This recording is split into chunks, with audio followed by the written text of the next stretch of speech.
So, Elite followed up on its top-end Drivo smart trainer with a similarly named high-end product. First off, the Drivo itself, the original one, was a well-regarded direct drive smart trainer. As usual, things have to be revamped, so it'd be interesting to see how the Drivo II compares to the older version. It's hard to tell from the pictures, but the Drivo is actually a beefy piece of kit. Lengthwise, it's 76 centimeters, 76 centimeters, and 79 centimeters wide, and has a height of 53 centimeters.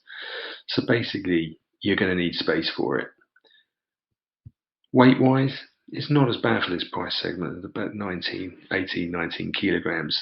You'll find that the Tax Neo is in the 20s, but it's still pretty beefy. So in terms of the numbers, Elite has increased the Drivo II's resistance to 3,600 watts. It's an increase of 1,400 on the original Drivo. You ever going to need this sort of resistance? Chris Froome wouldn't, maybe Chris Hoy would, maybe. But let's face it, us mere mortals are never going to produce enough juice for this bad boy.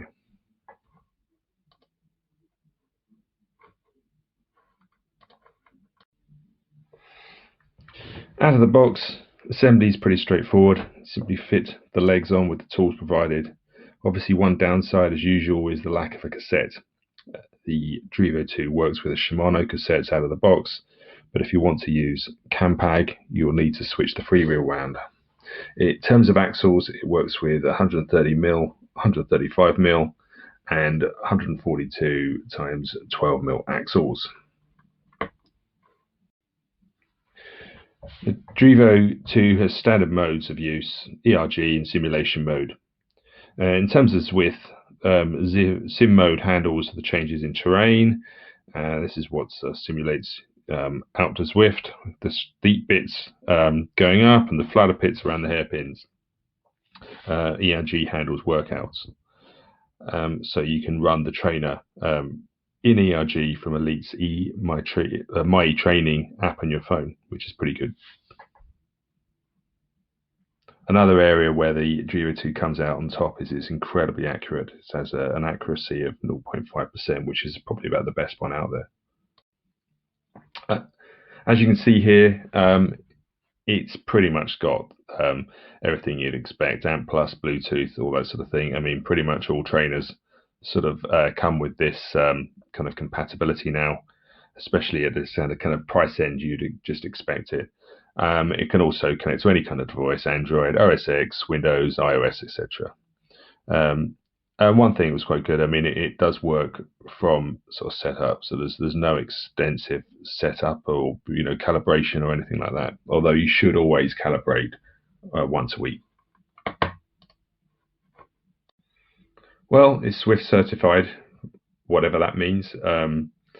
It works with Zwift, but yeah, I think that's a nice little learner for them, to be honest. But there you go, you've got that bit too. And there's a whole load of compatible software. Obviously, as you'd expect, if it runs AMP+ and all the other stuff, then you're going to get all these guys as well. Yeah, there's a few there that this is actually from the Elite site. There's a few there that or a few that should be on there, but all the main ones are pretty much covered. So yeah, there you go.